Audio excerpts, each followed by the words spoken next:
just thrashed England, arguably the best team in the world. But Kohli getting in there, where they're going to bat him. England have gone down that route and not playing Joe Root in T20. I think he could still play. Well. India drawing first blood in the series against England in terms of the T20 internationals. And we move on to Birmingham, the venue, of course, where that rearranged test happened. And let's see if England can draw some inspiration from that, because they were absolutely flat in that 50-run defeat that they suffered towards Rohit Sharma and company. Mind you, Rohit Sharma, 13 straight T20 internationals win, which is a record by itself. We have Darren Gough, of course, who's not a happy man after that first T20 international, I'm guessing. First and foremost, Goughy, how are we this evening? I'm all good, thank you. Listen, let's be honest about it. An excellent performance from India. Really impressive. The way they came out of the blocks, the attacking intent. They went after Moeen Ali, who took that, obviously took the new ball. There's some fantastic shots at the top there from Rohit Sharma especially. But they kept going. It goes to show the confidence. They've got these players. They've all made names for themselves in the IPL and then for India. And they came into this tournament, you can tell, with so much confidence. Yeah, so much confidence. I mean, just take a look at what Arshdeep Singh did in his debut. 2 wickets, kept extremely tight, and something that Goughy will be proud of in terms of swinging that new ball. We'll talk about all of that and much more. But the pivotal question I want to ask you is about the new boys. Should I say the old boys come back into this team in terms of Virat Kohli, Rishabh Pant. I know Bumrah and Jadeja will slot right in. But I want to ask you, who will make way for Kohli and Pant in particular, Darren? That's a right proper question, isn't it? When you've got players of Kohli, Shreyas Iyer coming back, Jadeja, Pant and Bumrah, how do you get them into that side? They've just thrashed England, arguably the best team in the world, who are full of confidence as well. But they've got to come back in. Listen, Bumrah's got to come back in. I don't think there's any question about that. It comes in for any of the seamers, let's be honest about it. Jadeja will come in for Axar Patel. I think that speaks for itself as well. But Kohli getting in there, where they're going to bat him. Is there a moment where Kohli, can he open the batting? I mean, the only one there, when I look down that lineup, he either comes in for Hooda or he comes in for Kishan. They're the only places I can see him playing. Anywhere else, I think it's pretty solid, the batting lineup there. Now, if he does come in, Goughy, does that mean India take a slightly different approach?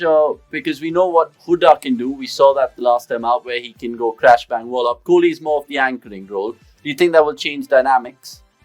Yeah, it can do, but I think players that play like Kohli, I think they are really, really important to any team. I always say this about Kane Williamson, Joe Root, and I say it about Kohli. Players like that, having one in your side, you can only afford one of that type of player. But we're talking the best players in the world here: Virat Kohli, Kane Williamson, Joe Root. For me, the play. England have gone down that route and not playing Joe Root in T20. I think he could still play. They have Milan to do that role in the T20. But Kohli comes in there, and I think everyone else can play around him. The depth will be so big for India, but if he bats, and he bats 20 overs for Virat Kohli, you know they're going to score 200. Simple. Okay. Let's just put the pieces together then and ask you a grander scheme of things kind of question in terms of India's best 11 in T20s. We're not too far away from that World Cup. If everyone's fit and firing, please tell us your 11. I know you gave us England's 11 last time up, but many fans are eagerly waiting to hear your India 11 in terms of T20 internationals. Oh dear, I might have to look at some of the names I've got written down for some of the players. But obviously Rohit Sharma speaks for itself. I don't think there's any argument in that. Then they've got to decide whether they do go for Kohli at the top or they stick with Kishan. If they go down that route, they two at the top. Kohli will go 3. Shreyas Iyer goes at 4 for me. Pant at 5. Pandya at 6. Jadeja 7.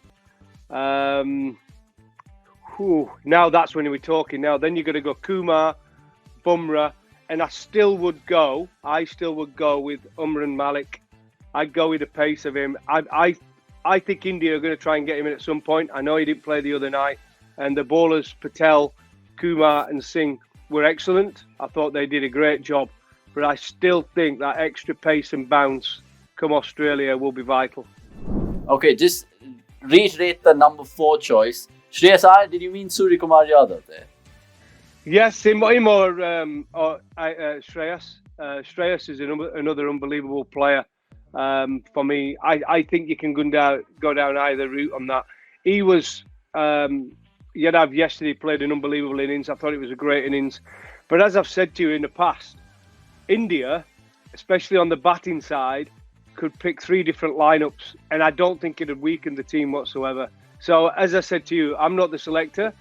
The best thing is you just draw them all out of the hat, because you could go down any route there. Every one of those players, Yadav, Hooda, Kishan, Kohli, Shreyas, they're all ridiculous players. And you could even put Pant up the order, Rishabh Pant as well. So it's just the talent is there, it's plain to see. And the way they played without those big names we've just talked about, the test players, it goes to show the confidence is there to beat anyone, no matter who plays.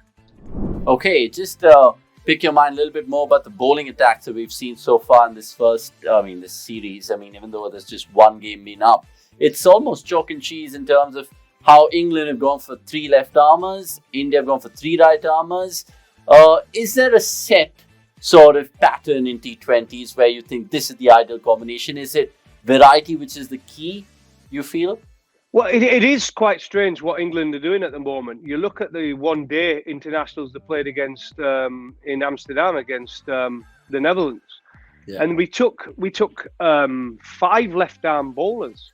You look at Luke Wood, you look at Payne, you look at Topley, you look at Willie, you look at Sam Curran. They're the 5. I believe they're not quite sure which is the best one yet.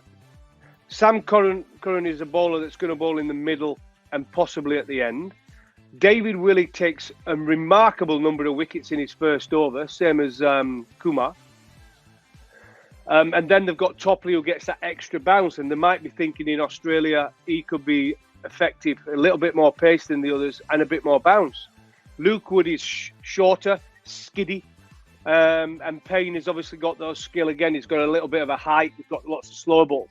So England go for that left arm bowler at the top. They think it creates variety, and I get it, but there is some good right armers out there as well who deserve an opportunity. I think we've got one who might play the next game, Gleeson. He's been bowling really, really well for Lancashire. He's been, out of all the bowlers this year I've seen in one white ball cricket, he's the one who stood out and deserves an opportunity. He was excellent against my team, the Yorkshire Vikings, in the Blast. And he deserves the selection, and I think he might get a run out the next time out. Now, a little bit more about England's bowling in terms of T20 internationals, Goughy. And there's a stat which I wouldn't want to read to at least English fans, but it's my job, I'll do it. Since 2021 and T20 internationals, right, English pacers, their average have been the second worst in terms of the top 10 playing nations, only, of course, having better than Sri Lanka. Now, does it kind of go back to that question where everything revolves around Jofra Archer's fitness, people like Mark Wood back in the squad, and then England can really bolster their squad? Are you of the same opinion, or do you think they still have all the tools to be one hell of a team? We've got all the tools to be a great team and win the World Cup. I don't think there's any doubt about it. But to be perfect and try and be perfect, there is certain things we do need. We need that X factor, we need that pace, whether it be Wood or Archer. They're 2 players we're missing massively, and that's why I think Gleeson's been brought into the squad. He's not quite in the Malik pace. He can bowl 90 miles an hour, but he's mainly around that late 80s. But he's quite clever. He goes good yorkers, good slow balls, and very intelligent with his fields. He knows what he's doing with his game now. He's quite mature. But I think England have also missed someone who can bowl those middle overs. Remember what Plunkett did for England over a period, those middle overs, hitting the pitch hard, lots of slow balls, bowling into the pitch. And I think a bowler they're looking at who could come into this T20 side. Remember Stokes is to come back in here. But we've got Bryden Carse, who's been playing against the Netherlands as well in the 50 overs. Bryden Carse is a terrific talent, and I think they see him as bowling those middle overs. Whether he gets in before the World Cup, gets into the England starting 11 before the World Cup, I don't think so, because you have got Stokes to come back in. But he's the player England are looking for to give them that X factor in the middle overs. You heard it here on cricket.com in terms of all those insights that Goughy's just lent us. Right, let's see if we can call it right in terms of predictions then. Do you think England can square the series? They've got the talent to do it, but I tell you what, India have a day out like they can do, and they can just take it away from England. Two very close teams. I think that was a massive result for India with some big players missing. I think England will come back. All I'm worried about England is the bowling. I think we had one too many bowlers in the side yesterday. It'll be interesting what he does, whether Jordan takes a bit more responsibility. Jordan's been good at the death for England for many, many years, but he's almost been, you're scared to bowl him at other types of the game. You can't bowl him at the start, you can't bowl him in the middle sometimes. But yesterday he had a good day all round with bat and ball. So they've got to try and find a way where we can use our different bowlers and strike. And we need depth in our batting when we're playing against India. We need the depth. And I think we were one short on the batting yesterday. And people talked about Owen Morgan always went in with one extra batter, but Josh looks like he went in with one extra bowler. So it'll be interesting if he does change from that.